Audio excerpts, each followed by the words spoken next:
and Learn Live special HR and people analytics on LinkedIn. It's a place to be if you are an HR leader, innovator, futurist, passionate about future of work. It's a Friday. I'm Nicolas Behbahani, LinkedIn top voice, and I'm thrilled to be here with you after a few weeks of much needed summer break.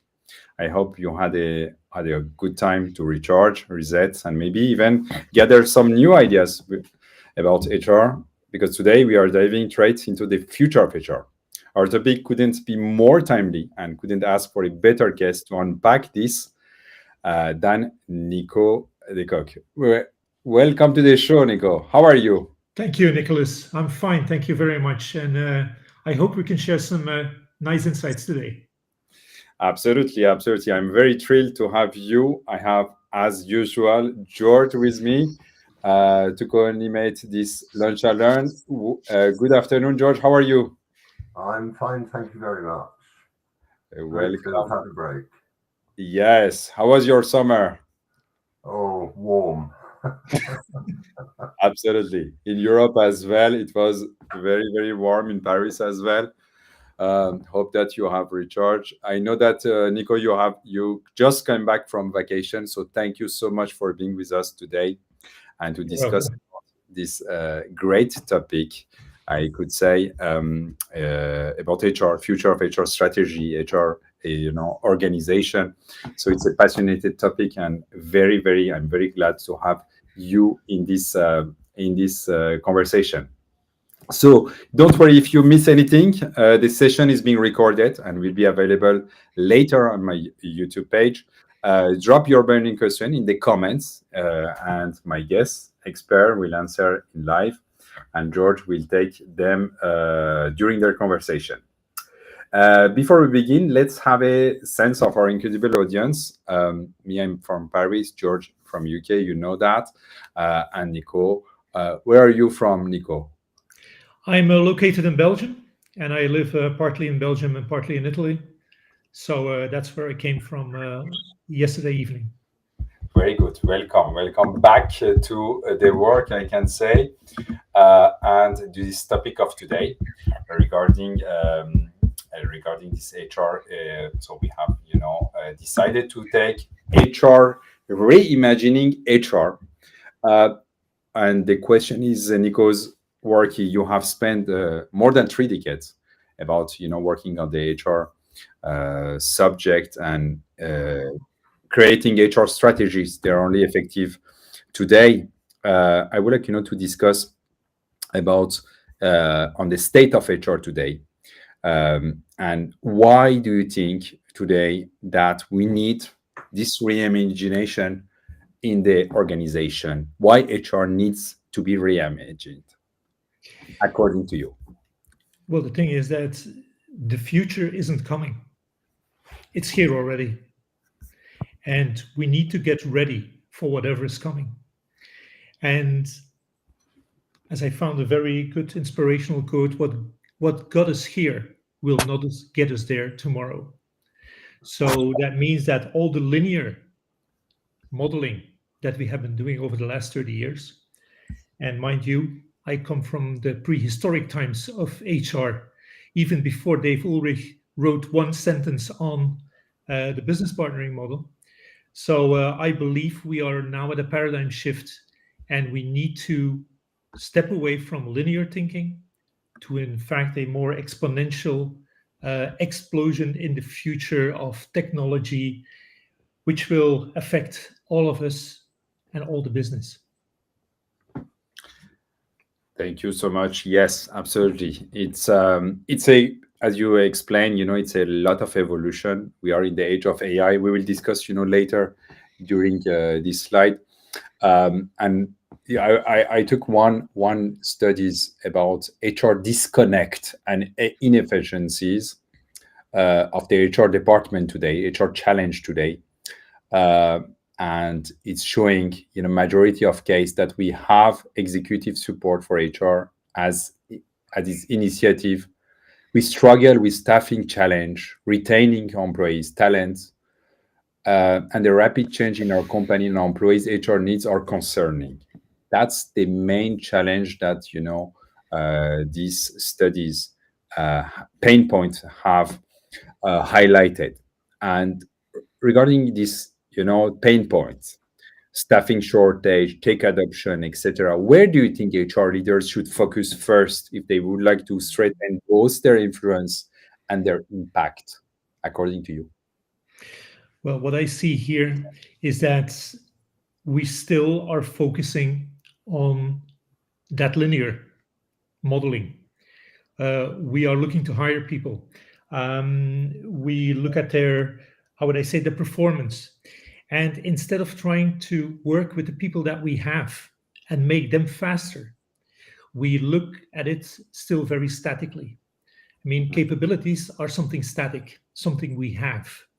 Mhm. And we never look at how we can accelerate those things.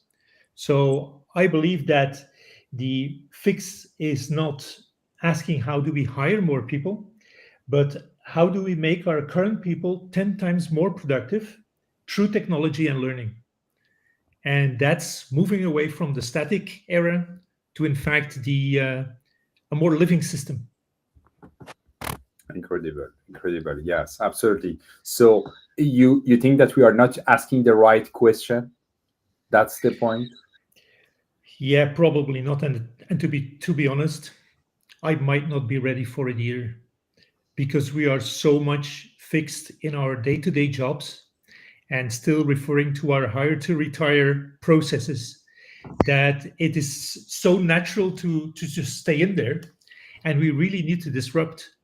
And the the companies that will really survive and be on top of the game already started that shift.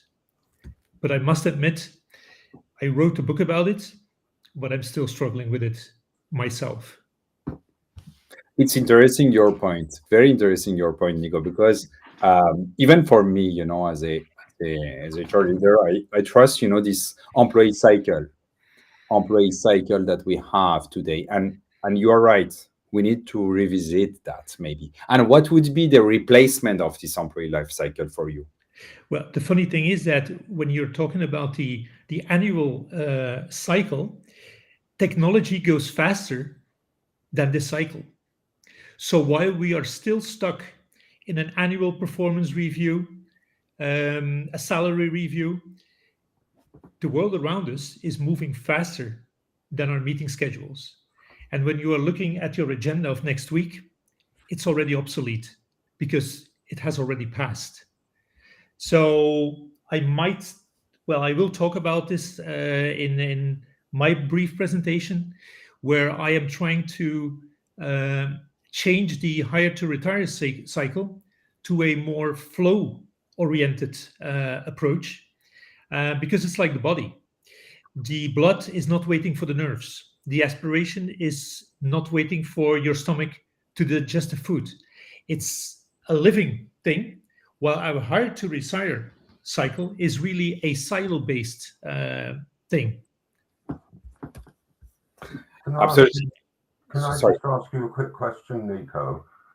When we talk about capability, do you think part of the problem is the fact that a lot of employers don't really know the skills that are already available to them in the organization? Yes, maybe, but let's say they know the capabilities and we have already put them in a nice little scheme, a competency matrix, a skills matrix. And the fact is, what does it say, that matrix? That's what we had yesterday. It doesn't say what we need tomorrow. And I think there's a big difference there, that we are making lists of things we have and not of what we will need. And to go to the future, we need to change that mindset. Very insightful answer. Thank you, Nico. I'm just looking at the comment. People are joining us from Toronto. Hassan Karachi. So welcome to this show. Thank you for being with us. A lot of people from Paris, from France as well. So a lot of people around the world, and I'm glad that people are joining from around the world, because this topics. This topic is not, located for any countries. It's global. What we are discussing is global, all the HR department. And thank you, Nico, for being for providing us, such information like that. Another topic that I would like, to discuss, and I know that you are the expert on that, about the word human capabilities is something that you discuss also. You have written a lot of things, and you have shared your thoughts about that. These studies and a lot of research now. This one is one of the consulting firm that look at the fascinating picture. If you are a worker, manager, executive, the majority agree that human capabilities, creativity, adaptability, empathy are not just nice to have today, they are a mission critical. So it means that it's based upon not executive, only employees as well. They think that human capabilities is tangible, is day-to-day practice, and can, be helpful. So what is your definition of human capabilities, Nico, for that? And how organization can implement that? Well, actually, the real expert on human capabilities is not here, because we should ask Dave Ulrich, who has described it so very much. And the fact is that I am trying to replace the capabilities, because we can list capabilities, but I'd like to replace it with the human delta. And the human delta is, in fact, the speed that we connect to those capabilities, the speed of evolution, of moving forward. What we have today is like, imagine that you have a Formula One racetrack and you know exactly where the race car is. The only thing that we don't think about is the speed of the car. So what I see is the human capabilities is the location of the car. And what I'm trying to put in is the velocity and the speed of the car. Something we might need to connect. And it doesn't mean that human capabilities are obsolete. Totally not. But we need a new dimension in that one. Awesome.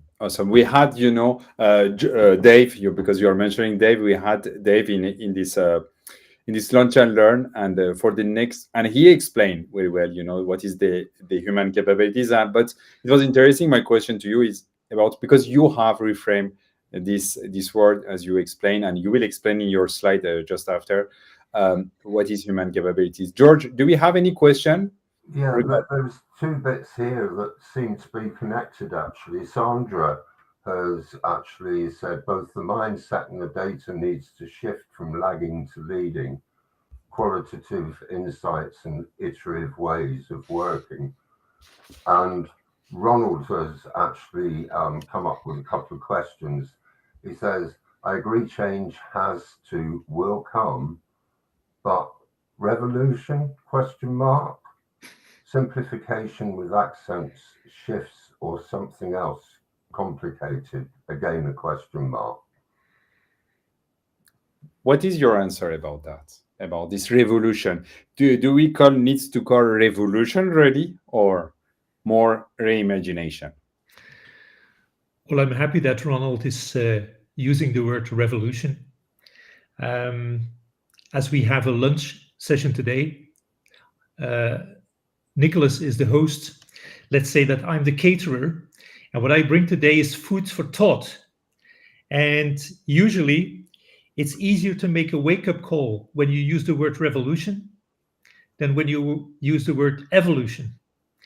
And for the last 30 years, we have been in an evolution scenario from the 97 model over different waves and building everything on top of it.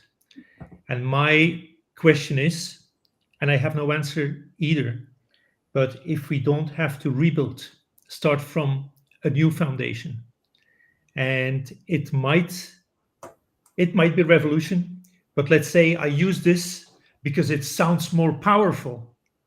But in fact, we have to evolve. And so just see it as a wake up call. I Well, don't have my beret with my red star on it, so no worries.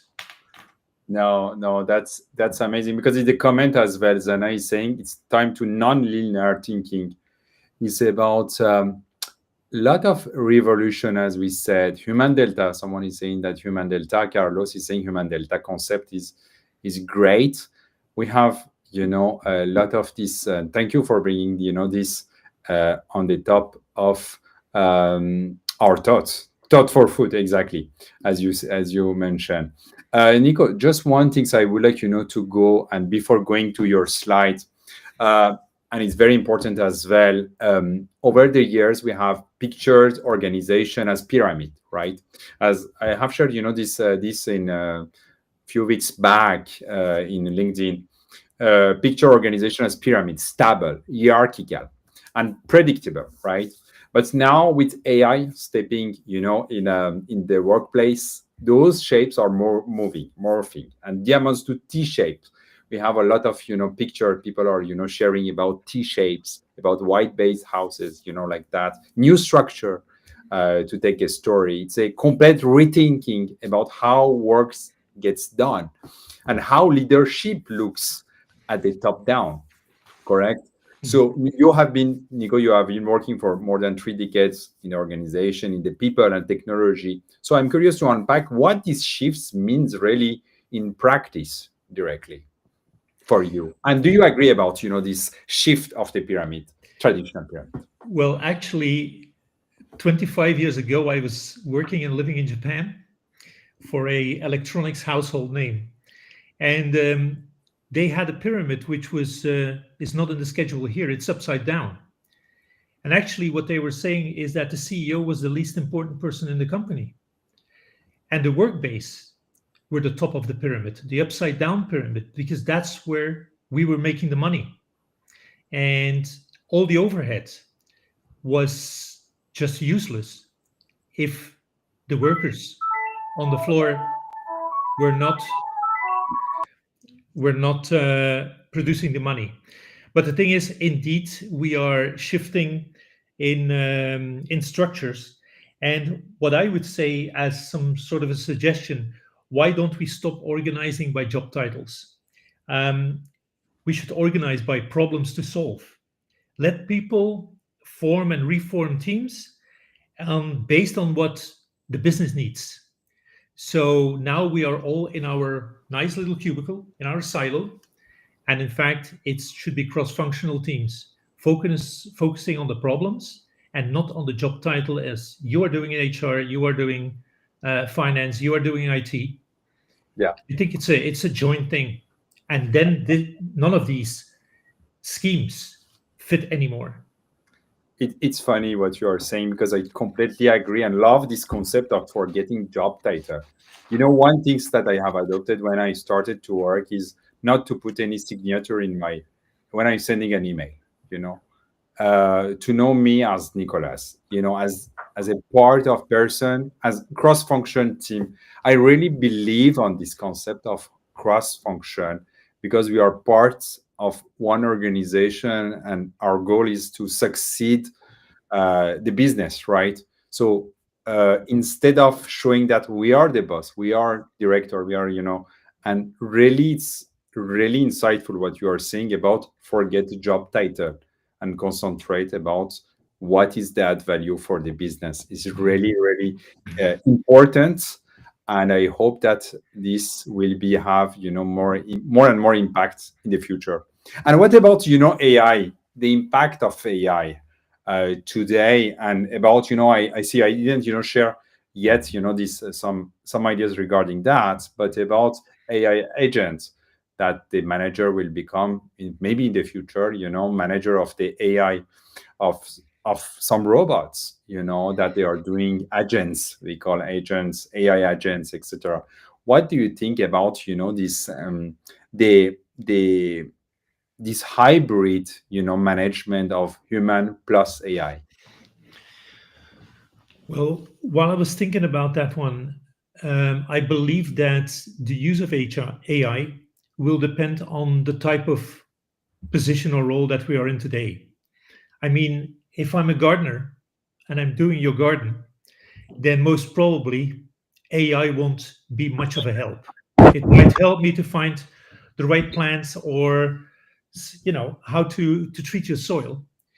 On the other hand, when I'm a lawyer, I might use the agents to go so much faster through conclusions, through documents, to find the essence of things. So AI needs to be adopted to, in fact, the how would I say the need that we have in our job to be more performing and to make actual changes. Absolutely. Very thoughtful ideas. George, you would like to add something? No, I guess there is no question regarding George. Let's move on about your slide. I just, explain it's your slide. And it's about your book, Nico. I would like, you to present, your ideas about how do you see, this future of HR? Okay, I will try to go through it and not take too much time. You asked me for 2 slides, and then I've come up with 8. I'm sorry about that. No, anyway, no. We already started with the linear age, the linear past. So that's where everything was kind of predictable. We had sequential processes, we had annual cycles, the hierarchy decision making, and that's everything from your previous slides is referring back to that linear age. And at this moment, we feel that the future will be exponential. And if you see AI evolution, we now know that the capabilities of GPTs double every 6 months. And while I'm saying this, it's probably every 4 months. And tomorrow it will be every 3 months. 50% of the skills will be irrelevant in a couple of years. And while big enterprises are focusing on their planning cycles and their agendas, startups reach $1 billion valuation faster than you can say $1 billion. And so the human delta imperative at this moment is that fixed company frameworks, they will die. Annual performance cycles will be only measuring the relevance of yesterday. The capabilities inventory, like I said, the race car, it's taking the snapshot, but it's not the dynamic reality. And everything which was best practice yesterday is not what we're going to use to solve tomorrow's problems. So we are really at a paradigm shift in our age. Now, if you go to the next one, everybody knows the Wright brothers, the ones who in 1903 thought that man could fly. Now, I had a really big discussion with Dave on the evidence that what I have as a vision will work. Well, actually, I don't have any evidence. I have 0 evidence. And the Wright brothers in 1903, they didn't have evidence that man could fly. But on the 17th of December, the first flight took 12 seconds. And by the end of the day, they flew 59 seconds. And they changed the world. They changed evolution. And if they would have waited for evidence, we would still not fly. So every company today should have some sort of an Wright's brother moment. Do something that everybody can see. Do something that there is some benefit. The success will spread virally. Other people will see it. They can scale it. And they have to feel it. They have to feel it emotionally.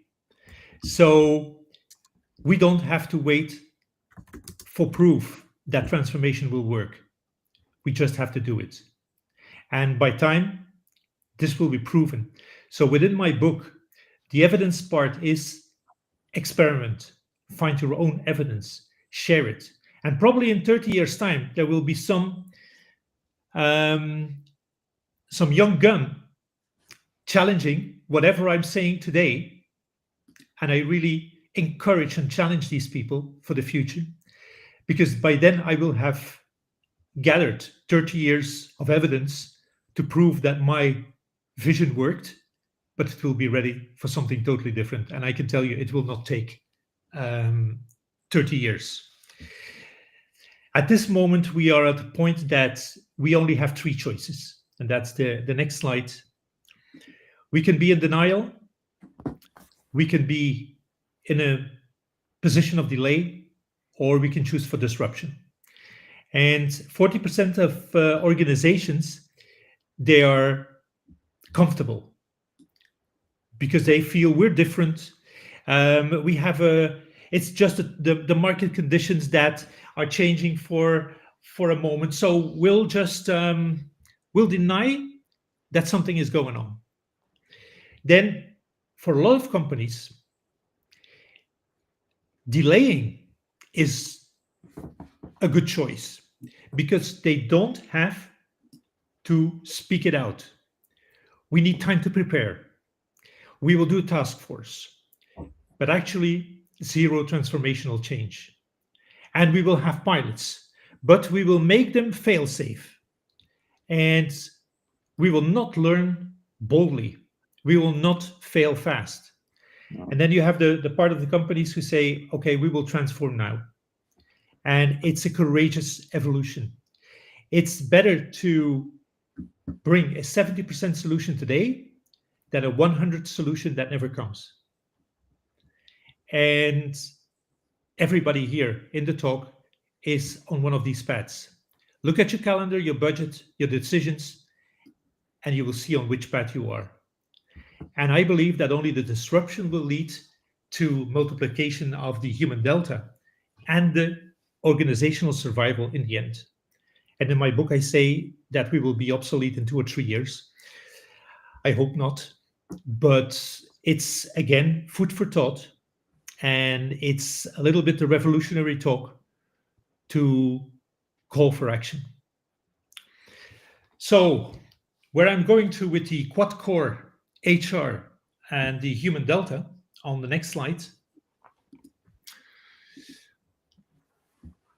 Actually, the human delta measures how fast you are becoming.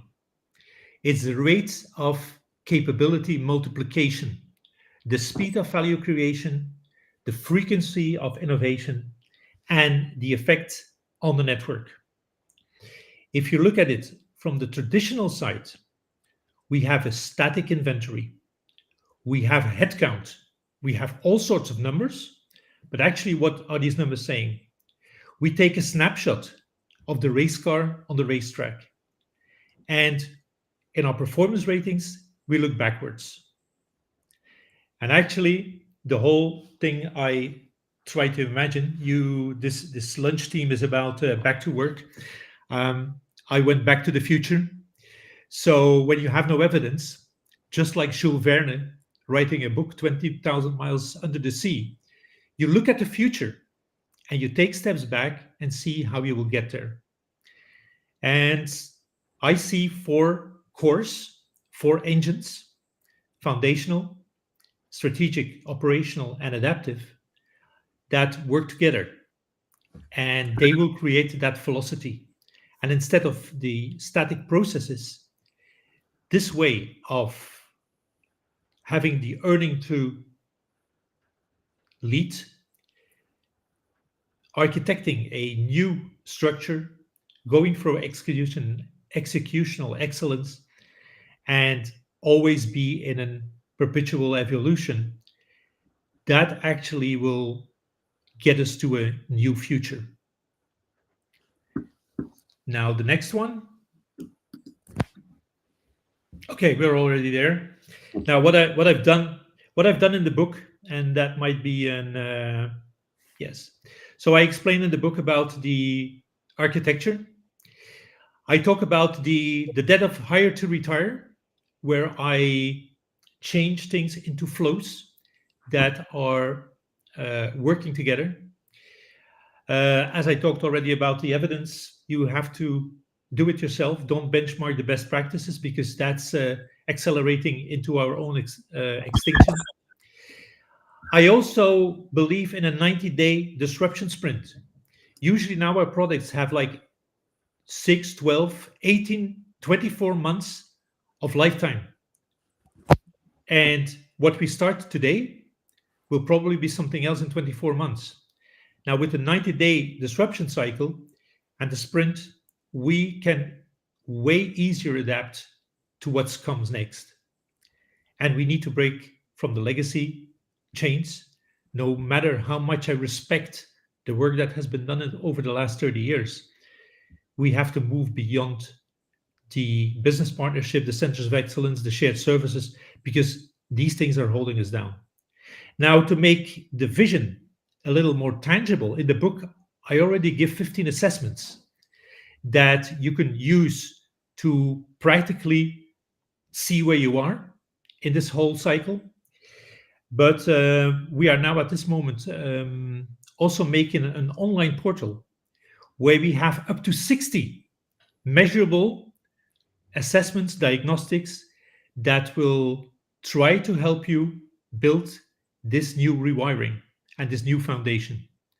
And okay, we might not all be ready for it, but think about the 70% solution or the 100% that will never come. So that's where I'm trying to go. Absolutely fascinating. Nico, thank you so much for this insightful presentation. One thing that about your slide and about your book is I really recommend your book, and we will look at it. And I have read, and it's amazing. But what is for me worrying is in this slide the first path, 40% of our organization, based upon your study, that they are in the denial mode. That's worrying, right?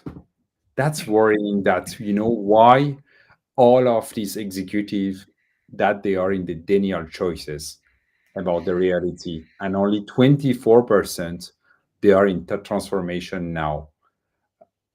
And it's, for me, it's really based upon all the I'm sharing every day a lot of research, etc., in order to show what is the reality of the technology, of the research, etc. But why I'm taking 60% of the organization, they are still in the denial mode.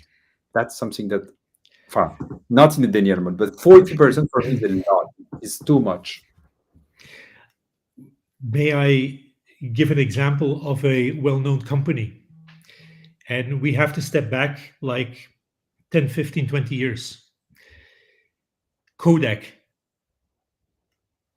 They had 145,000 employees worldwide. They were on top of the game.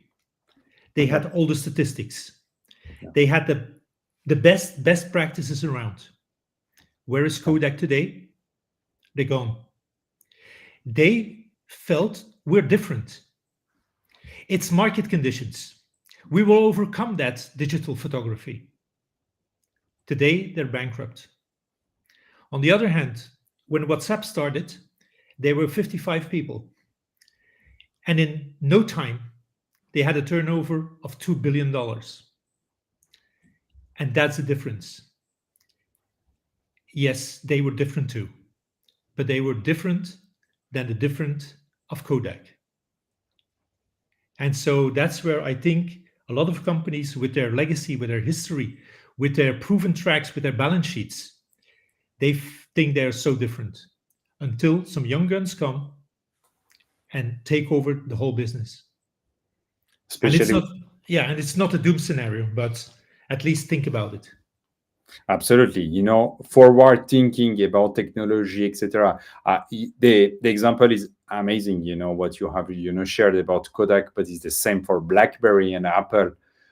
We know that BlackBerry is no longer in the market now today, and it was exactly the same because, and also the vision of the CEO is also important.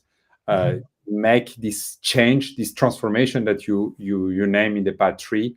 This transformation should happen earlier in the in the cycle in order to get ready the organization and all the workforce. Yeah, very very interesting, and really these 3 choices that you have highlighted is very important for people, and very important. The human delta, human capabilities or human delta. That's something that food for thought for all the HR leaders who are listening to this podcast, to this, and I really recommend your book, Rewiring the Human Delta. It's not a research book that you mentioned as well. It's not a research book, but it's really amazing in order, to think about the future of your organization, the future of your HR. You have, as you said, not only give what's happening, but also you are preparing, and you are with your 15 assessment product provided. You have per tool. You have also giving them the solution, and that's for me really really really insightful. Thank you so much. George, do we have any question or in the chat? No, I've just been looking through the comments, and Ronald's made a few comments. He says, I have Nico's evidence with previous HRM United experiences. And, he also says that HRM United and intertwined throughout the entire organization is the future, with value creation and ROI for business and people. It can be more simple, efficient, and effective, mostly aligned to Nico's view. So, yeah. Thank you, George. What is your thought, George, about this human delta? Sorry? What is your thought about this human delta? Well, I've been looking through what Nico has put up on the screen, and also listened to what Nico's been saying. And much of it is very much aligned to things I've been saying for some time. One of the biggest problems we find when we look to the future and try and to plan for the future is the fact that a lot of managers say, yes, we need to change and we accept change. But then when change comes along and, they're having to move away from what's happened in the past, they tend to find the disruption a little bit difficult to accept. So, it's very much a case of people need to realize that there will be disruption. There needs to be disruption, and that's how you get change in the future that actually adds the value. So yeah, Nico's absolutely dead on, absolutely right. Actually, what I'm trying to do with the book is, if you would take it in soccer terms, I'm just trying to give an assist. And that assist has triggered a lot of thoughts by fellow practitioners, HR people. There's somebody in the call here, Zaina. She has been sharing very, very valuable insights that the both of us will try to connect to each other. Because I have now discovered that what I wrote in the book is like an engine, and what she has been working on is like the navigation system for that car or whatever vehicle it is. And without knowing about each other, we have been moving into the same direction. And there's more people like this. And so I hope this is just my assist to the food for thought. And I hope that people will join in bring in new ideas, and that we can combine them together. Because this is actually not my system. This is our future. This is our choice. And yeah, you have to put a name on the book because somebody has to be to blame in the end. But I believe that the collaboration and the co-creation is the main thing here. And when I quite revolutionary and disruptive and provocative posted on the internet that or on LinkedIn that the HR business partnering is an illusion. We are now 250,000 views later, and things exploded. And I'm so happy that I connected with all those people that I had never spoken before. And I think that's already the velocity that proves my point in the book. Absolutely. Absolutely. Thank you, Nico, for this, for your book, a summary of your book, Rewiring the Human Delta. I recommend. When it will be released, this book? It should be out on my birthday, 30th of September. Okay. Wonderful gifts. Yes, my mother had never expected that 60 years after my birth that I would be releasing a management book. So, but I just targeted on that date. It will be available. We're taking pre-orders right now. And I'm also preparing something that for the people who take the pre-order, that they can access on the online portal already, the online version of the assessments, rather than writing them out in forms by themselves. But here we are. Very good. Thank you, Nico, for your book, and really recommend again. And absolutely, I will share, your book as well in my newsletter on Sunday, so that you will. I hope that a lot of people will read your book and get some food for thought. As each week, we are going to the HR News Spotlight.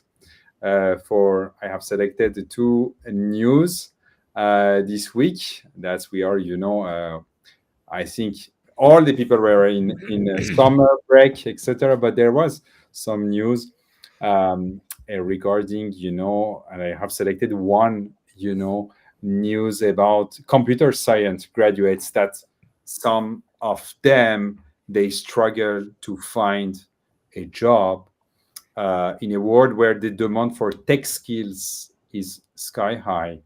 How it can be very people trained to build our future are struggling to find their start.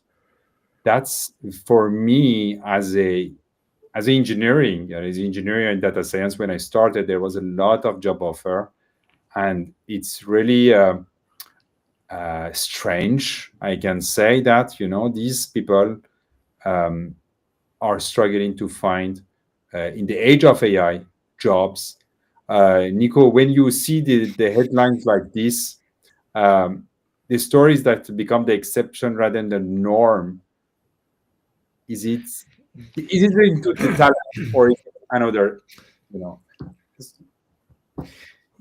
Yeah, when I saw this one, I had a couple of reflections.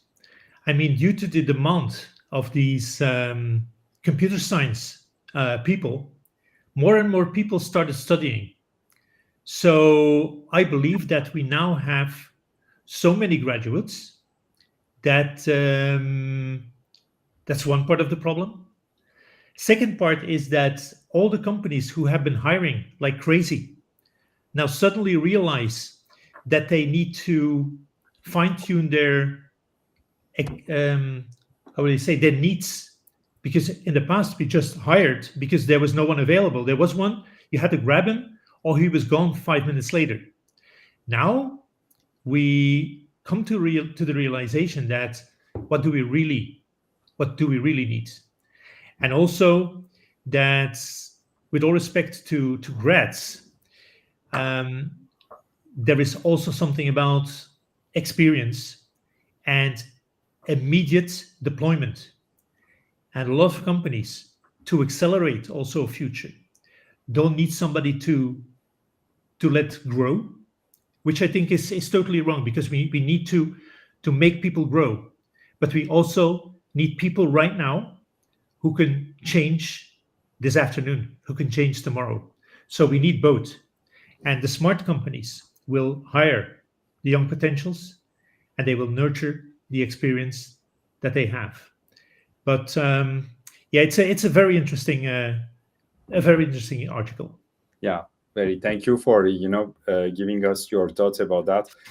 And absolutely, the skills also. It's not only computer skills maybe needed. Is the human skills will be more and more important in the age of AI, in the age of the bots and all the chat GPT, etc. So we need more human creativity, human skills.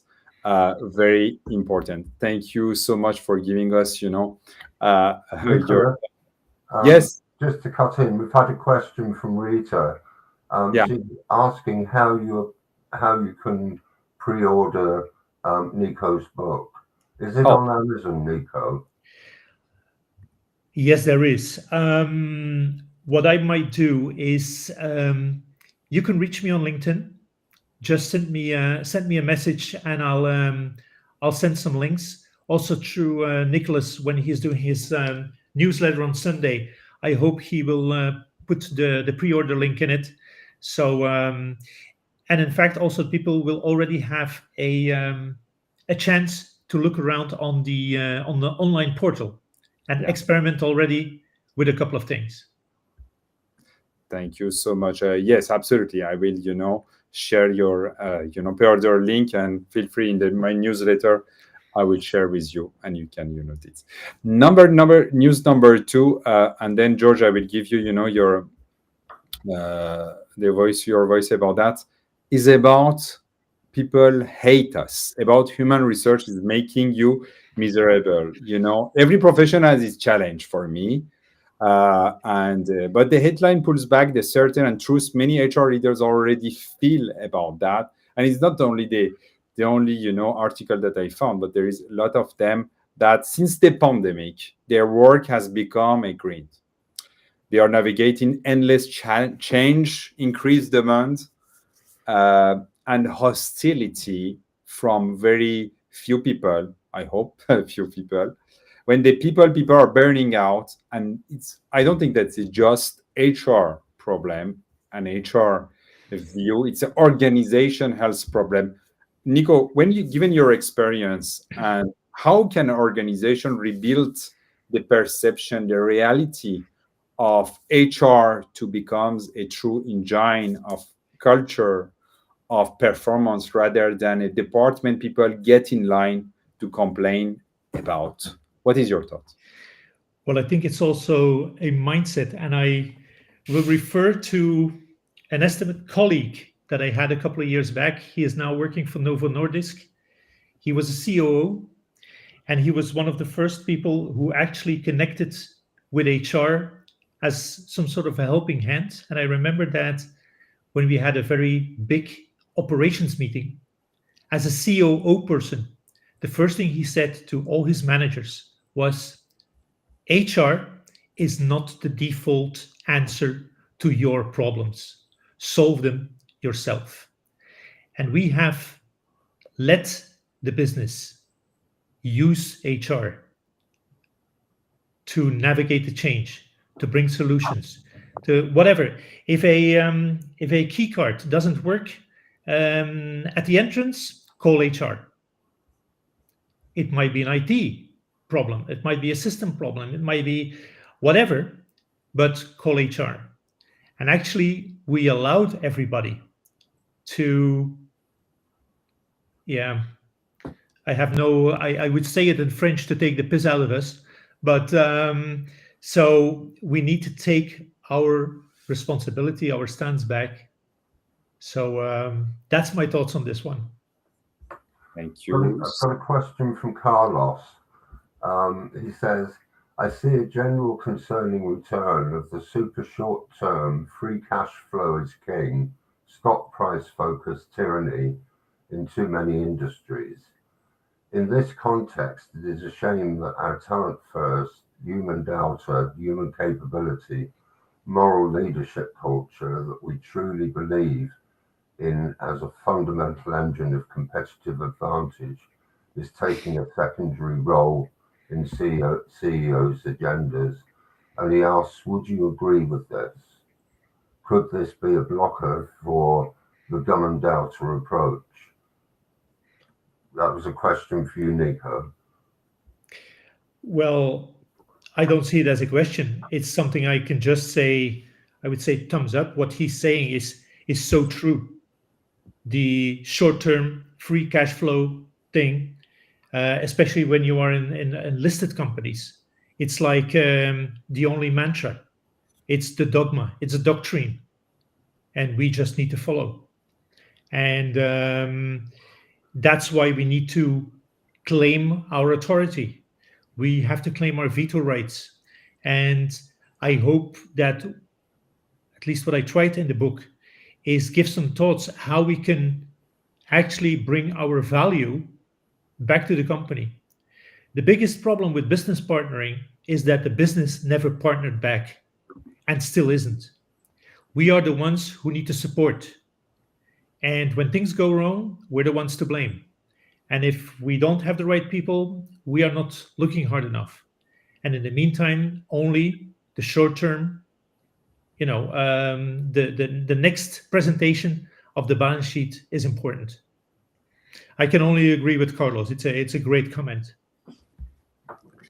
Thank you so much, Nico. Any other question, George, in the chat before we jump? I think we've covered all the questions that have been put to us. So thank you. That's great. And Nico, I shall most certainly purchase your book. It's I found this session so interesting. As I say, a lot of it is sort of coincides with things that I've said in the past, but there's been bits in there that have been very insightful. So thank you so much for highlighting what you've done today. You're welcome. Yeah. Nico, before we wrap up, and that's the question that I am asking to all my guests in the final of the podcast. And I know your book is amazing, and I really, encourage everyone, to read your book. But what is your final recommendation to organization that you would like to highlight the most for them today after our conversation today? Okay, some recommendation. Stop managing people like their inventory. Start multiplying the value like it's investment, and make every person more valuable every month through faster learning, not annual training, but daily growth. Smarter working, human and AI partnerships. Adapt quicker, reorganize in days, not in years, and create value not by measuring activity, but measuring impact. And I believe that the companies that figure this out, they will dominate. The rest will wonder what happened. Brilliant. Brilliant vision. Brilliant. We are going, George? No, I just said, that's great advice. It's you've got to be developing your people constantly and giving them feedback constantly as well. It's so important to that's what's going to bring the innovation and creativity that will create the value. Totally agree. Thank you so much, Nico, for this absolutely amazing, session that we had. I would like, to thank everyone joined this session. And, if you missed the beginning of this session, it will be recorded. I will share the link, of course, in the chat, but also in my newsletter that will be sent on Sunday. I will also include the link of the pre-order of the book of Nico, Rewiring HR. So Please read this book. I really highly recommend. Lunch and Learn session will come back next Friday. Another guest. I was very honored to have Nico for this, back to work, I can say, session. Thank you for, being with us, after your, coming back to your vacation, Nico. Really, hopefully, you will get, a lot of, success with your book. Really, we hope Thank that. you. And see you next Friday for another live and session. Have a great weekend, George. Thank you so much for being with us. Thank you, Nico. I hope you both have a great weekend and a good week to come next week as well. Thank you so much. Glad to have with you. Thank you, Nico. Thank you, everyone, for joining. Thank you for having me, and enjoy the weekend.